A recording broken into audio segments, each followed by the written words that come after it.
추수감사절에 해당되는 구약시대의 절기는 초막절입니다. 추수를 마치고 소출을 저장한 후 나뭇가지로 초막을 짓고 거기서 7일간 지내면서 성회로 모였습니다. 소출을 저장한 후에 지킨 절기라 하여 수장절이라고도 하고 또 초막을 장막이라고도 했기에 장막절이라고도 합니다. 지금도 유대인들은 초막절을 지킵니다. 요즘은 베란다나 발코니 또는 옥상에 초막을 짓는데 벽체는 시대가 바뀌었으니까 합판이나 비닐을 이렇게 사용하지만 지붕만큼은 옛날처럼 하늘이 보이도록 나뭇가지나 종려나무 잎으로 덮습니다. 그래서 이제 집 곁에 발코니에 지붕에 베란다에 만들어 놓고 거기서 가족들이 일주일간 지내는 거예요. 추운 날씨에 따뜻한 집을 두고 초막에서 지내면 불편합니다. 그래서 자녀들이 부모들에게 묻습니다. 엄마, 아빠, 왜 좋은 집 놔두고 여기서 지내는 거예요? 그러면 이제 부모들이 이야기 보따리를 푸는 거예요. 우리 조상들이 이집트에서 노예로 살았는데 하나님께서 불쌍히 여기셔서 종살이에서 구해주셨어. 이집트에서 탈출한 후에 광야에서 40년을 헤매고 다녔는데 그곳은 먹을 것도 나지 않고 마실 물도 없는 곳이야. 메마른 사막이지. 너희들 좋은 집 두고서 초막에 지내니까 불편하고 짜증나지. 우리 조상들은 40년 동안이나 떠돌면서 이런 초막에서 지냈어. 아이들이 깜짝 놀라죠. 아우, 그런 데서 어떻게 40년을 살아요? 다 죽었겠네? 아니, 그때 다 죽었다면 우리가 지금 어떻게 이 세상에 있겠니? 하나님께서 매일 아침마다 하늘에서 만나라는 신기한 음식을 내려주셔서 먹을 게 있게 하시고 세상에 바위덩이에서도 물이 터져나와가지고 마시게 하셨대. 하나님의 사람들은 땅에 먹을 것이 없어도 하나님께서 저들을 살게 하라 하고 말씀하시면 죽을 자리에서도 살아. 하늘에서도 만나가 내려지고 바위에서도 물이 터져나오고 그래. 우리 하나님은 말씀 하나만으로도 없는 것들을 불러내어 있게 하시는 하나님이야. 오늘 함께 읽은 신명기 8장 말씀은 초막절에 부모들이 자녀에게 이렇게 들려주었던 단골 메뉴입니다. 그런 다음 가나안 땅에 들어간 이야기, 배가 불러지자 하나님을 배반한 이야기. 그래서 하나님께 벌을 받아서 바벨론으로 끌려가서 다시 노예가 되어버린 이야기. 그럼에도 불구하고 자비하신 하나님께서 그들을 다시 본토로 돌아오게 하셔서 은혜 베푸신 이야기를 들려주는 겁니다. 느헤미야 9장을 보면 바벨론에서 본토로 돌아온 이스라엘 백성들이 초막절을 지키고 하나님 앞에서 지난 역사를 돌아보며 하나님께 감사드리고 그리고 그런 은혜를 받고도 하나님을 거역했던 지난 날들을 공개적으로 회개하는 기도를 초막절을 지키면서 드립니다.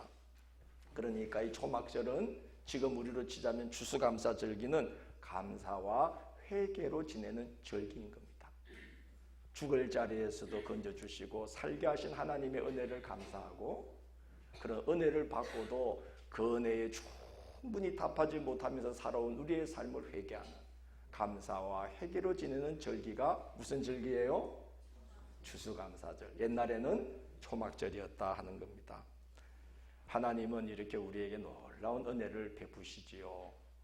광야에서도 만나가 내리게 하시고 바위덩이에서도 물이 솟게 하는 기적을 하나님은 지금도 일으키십니다. 김동길 교수가 이런 간증을 했어요. 고향이 평안남도 맹산인데 일제 강점기 때에 태어나서 자랐으니까 얼마나 고생이 많았겠어요. 어머니가 바느질을 하면서 근근히 생계를 이어가고 아버지는 안 계신데 보기가 딱했는지 이웃 아주머니들이 그 김동길 교수의 어머니에게 와서 이봐 그만 옷길이를 기방으로 보내. 그러면 걔도 먹을 거 먹고 너도 입 하나 들지 않아? 뭐하러 어려운 살림에 딸애까지 공부시킨다고 그렇게 고생을 해. 그냥 기방에 보내. 그랬다는 거예요. 그렇게 어려웠다는 겁니다. 근데 이 어머니가 억척스럽게 온갖 일을 다 하면서 자식들을 돌봤는데 그래도 여자 한 몸으로 식구들을 일구자니까 살다 보니 먹을 게 뚝 떨어질 때가 한두 번이 아니었대요. 양식이 떨어지면 어린 김동길 교수가 아 이제 죽었구나 그러고 있는데 신기하게 어떤 아저씨가 쌀을 한 가마니 턱 이고 와서는 툇마루에다가 턱 놓으면서 그 엄마한테 그런다는 거예요. 내가 대개 남편 생전에 신세 진 게 있는데 갑자기 생각이 나서 신세가 앞으로 왔으니 드시오. 아 그리고 쌀을 탁 넣고 간다는 거예요.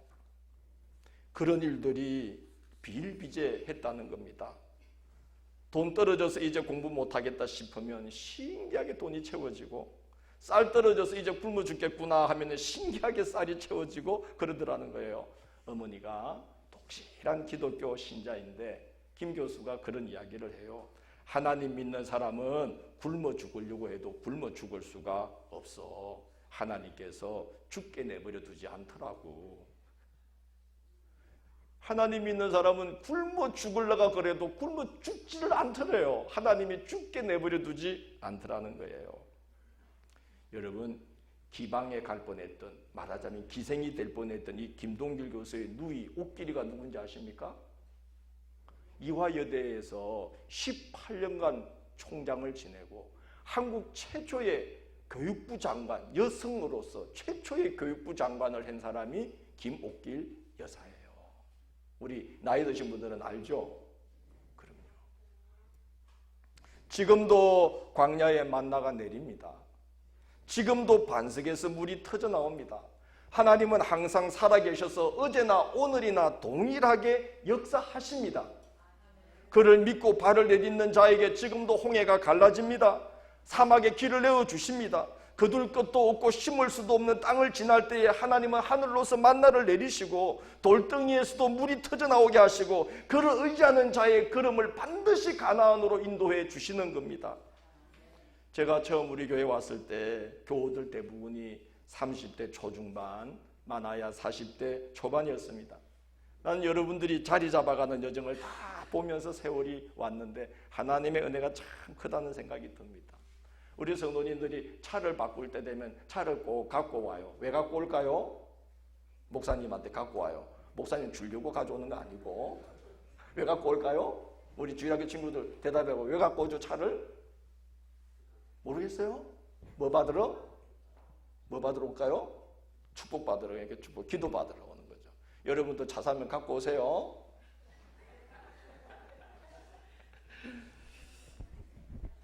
차에 앉아서 기도합니다. 운전석에는 차를 이제 사신 집사님, 권사님들이, 조수석에는 목사님이 딱 타고서 같이 가족들이 차에 딱 앉아서 이렇게 기도를 해요. 그러니까 차 사면 가져오면 좋겠죠?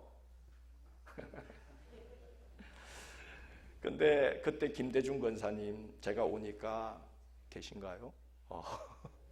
구형 코란도. 그래도 본인은 그것도 멋있다고 말이야. 구형 코란도를 타고 계셨고요. 조만복 집사님은 흰색 프라이드 베타. 그 프라이드인데 뒷공무니가 있는 게 있어요. 트렁크. 그걸 타고 계셨는데 이재민 집사님이 차가 없어가지고 나중에 그 차를 이재민 집사님이 인도받았어. 이영수 권사님은요 갤로퍼를 타셨어요. 구형 갤로퍼. 제가 무슨 일로 그 차를 얻어 타고 어딜 가는데 유격이, 핸들 유격이 얼마나 심한지 이 운전하기가 너무 어려워요. 지금도 기억납니다. 그 손잡이에 작은 구슬들을 꿰어가지고 핸들 카바를 만들어 놓은 게 있었어요. 난 그 촉감이 지금도 생생해요. 아이고 유격이 왜 이렇게 크지 이러면서.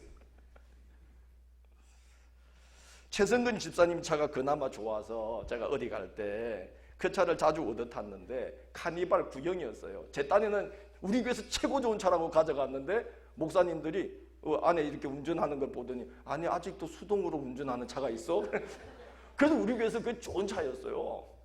그리고 이제 정만수 집사님이 그때 SM5 아마 구형 타고 그나마 좋은 차들이 그런 차들이었죠. 지금 성도님들 차종을 제가 일일이 들 수 없는데 거의 대부분이 다 참 좋은 차들로 바뀌셨습니다. 다 하나님 덕분이죠. 우리 그 하나님의 은혜 잊지 말고 삽시다. 교회는 그때도 살림이 얼마나 어려웠는지 아마 여기 자리에 안 계신데 재정보는 우리 김현재 집사님이 골머리 많이 앓았을 거예요. 제 사례비를 한꺼번에 지급할 수 없어서 주 단위로 사례비를 들어오는 대로 지급을 해야 됐던 때도 꽤 있었습니다. 그때 학생들 수련회 가면 숙박비 아끼느라고 민박집에서 잤어요. 그때는 최성근 집사님이 같이 다니셨는데 우리 그 서해안에 갔을 때 말이죠. 민박집 돈 아끼느라고 민박집 잡았는데 겨울에 바닷바람이 그 민박집 문이 들어오는 문이 샷이야 샷이. 얼마나 찬바람이 많이 들어오는지 애들이 벌벌 떨다가 와서 3일 동안. 근데 요즘은요 애들 수련회 가면요 우리 아이들 리조트에서 자요. 지난 겨울에 우리 어디 갔죠? 여수 그죠? 남도 여행 갔는데 여수에서 제일 핫한 숙소 그냥 바로 코앞에 창문 열면 바로 코앞에 여수 밤바닥 다 보여요. 바로 코앞에.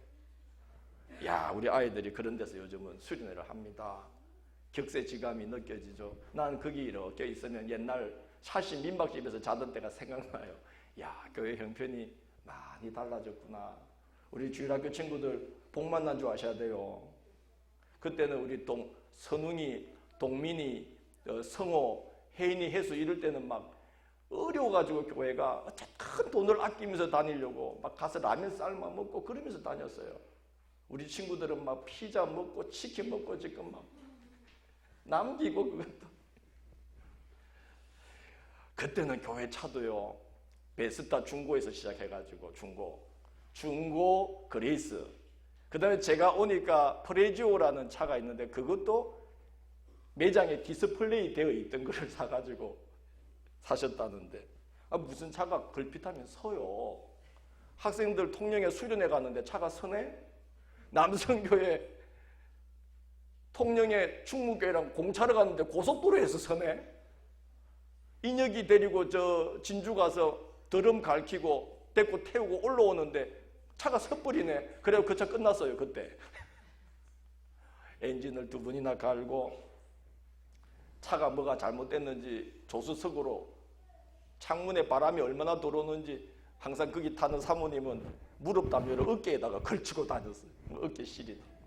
지금은 하나님 새 차 주셔가지고 6년 동안 쌩쌩하게 잘 달리고 있습니다.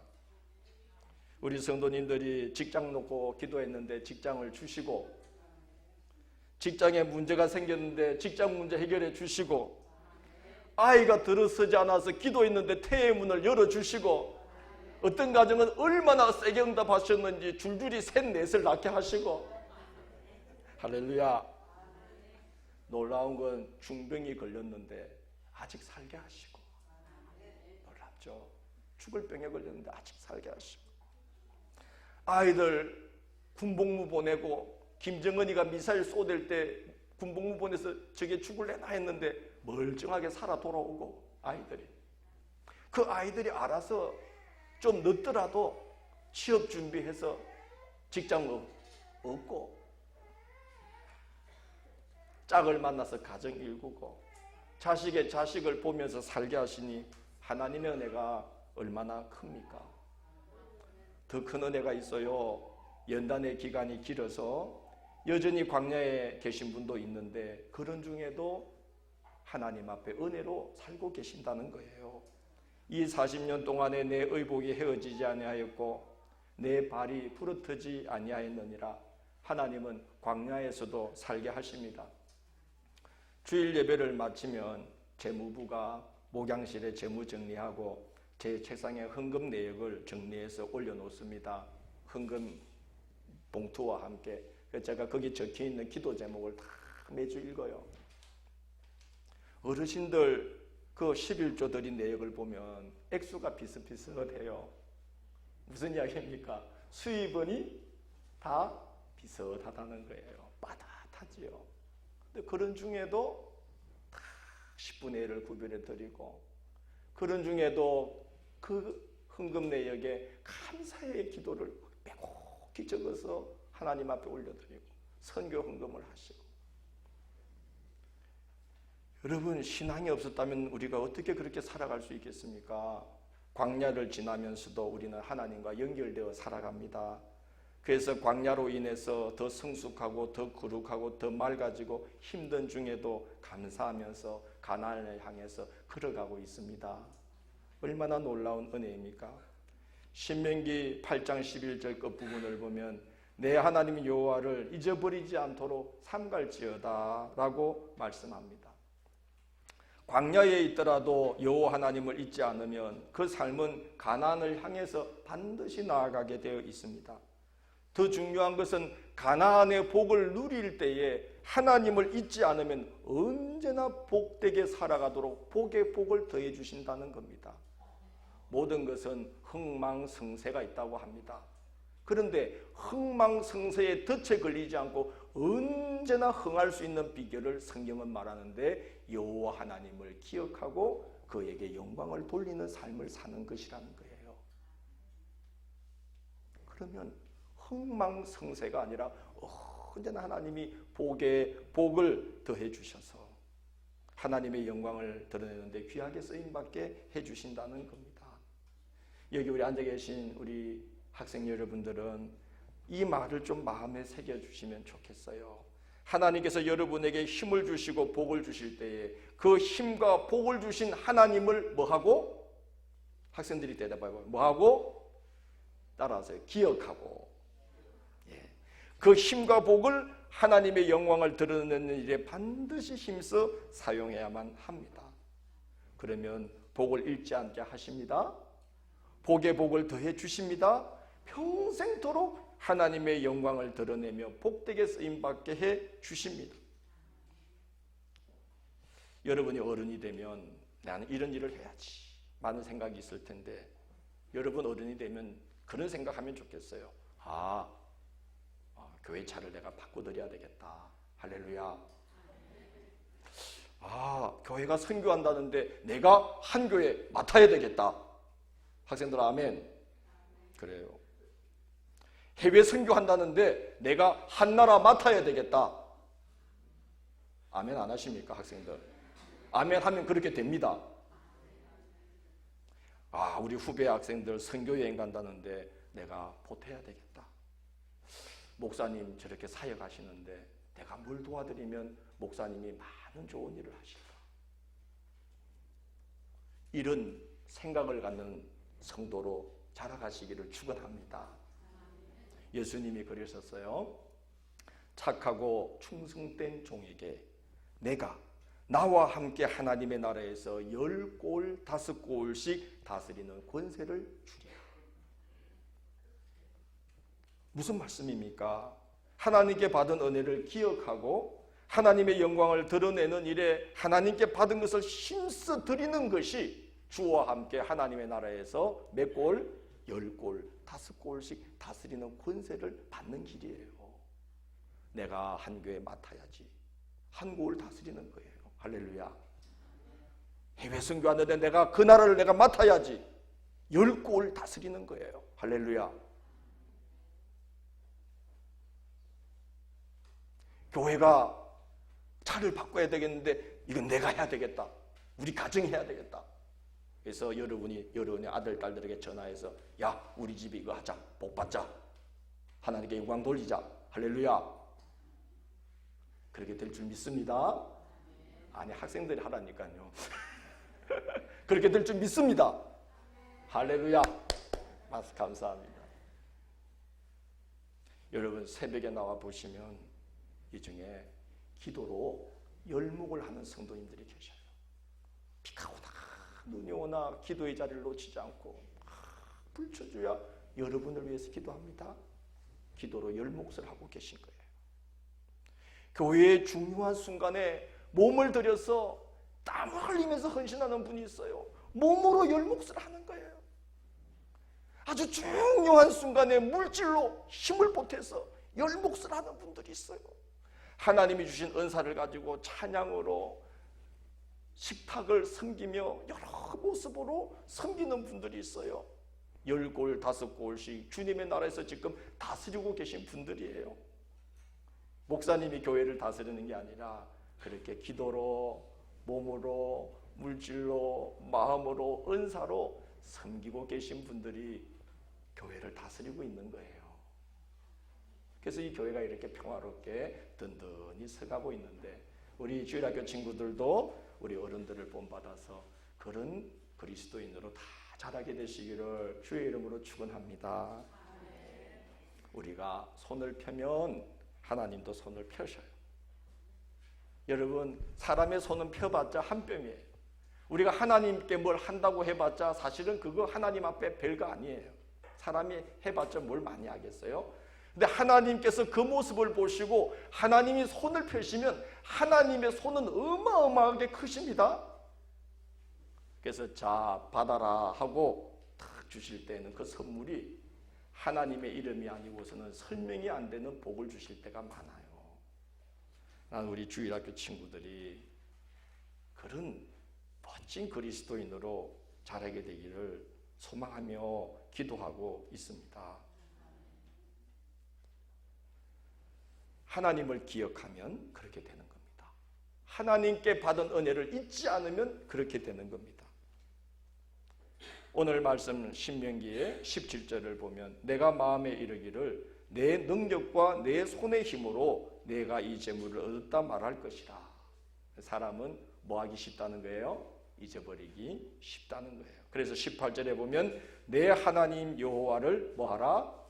기억하라. 그가 내게 재물 얻을 능력을 주셨습니다. 그렇게 말하고 있습니다. 사람은 얼마나 잊기 쉬운지요. 이런 당부와 경고의 말씀을 듣고도 이스라엘은 가나안 땅에 들어갔을 때에 한 세대가 지나자마자 여호수아와 그의 세대의 신앙인들이 한 세대가 지나가자마자 모두 다 하나님을 잊어버렸어요. 놀라운 사실은 탐욕을 부리면서 더 많은 복을 받으려고, 더 많은 복을 받으려고 이 사람들이 하나님이 주신 것을 가지고 우상을 섬기기까지 했다는 거예요. 그래서 하나님께서 이렇게 탄식하시는 거예요. 너희들이 이방신들에게 바친 것들이 다 무엇이냐? 내가 너희들에게 준 것들이 아니더냐? 하나님의 은혜 베풀어 줬더니 자기 손의 힘과 능력으로 그 재물을 얻은 줄 알고 더 많이 얻고자 이방신들에게 하나님이 주신 것을 바치면서 이방신들에게 복을 구하기까지 욕심을 부렸다는 것입니다. 여러분, 우리는 그런 모습이 아니고 언제 어디서나 하나님을 기억하고 하나님으로 인해서 감사하고 그냥 하나님 때문에 항상 감사하면서 살아가는 성숙한 신앙인들이 되기를 원합니다. 그러면 선을 행하고도 도리어 고난을 당하게 되어도 감사하게 됩니다. 좋은 일들이 생겨서 감사한 것이 아니고 그냥 하나님으로 인해서 감사하며 사는 인생이 되는 것입니다. 골로새서 1장 24절을 보면 바울 사도가 이런 고백을 합니다. 나는 이제 너희를 위하여 받는 괴로움을 기뻐하고 그리스도의 남은 고난을 그의 몸된 교회를 위하여 내 육체에 채우노라 그랬습니다. 바울 사도가 골로새 교회를 세우느라고 그렇게 애를 쓰고도 아무 상이 없고 도리어 비방과 괴로움을 받게 되었는데 그래도 바울 사도는 내가 너희로 인하여 받는 괴로움을 뭐하고? 기뻐하고. 좋다. 내가 고통을 당해야 된다면 그리스도의 남은 고난을 이제 내 모든 고난을 내 육체에 나는 채우면서 그 고난을 달게 받으면서 나는 걸어가겠다. 얼마나 놀라운 감사입니까? 얼마나 성숙한 신앙입니까?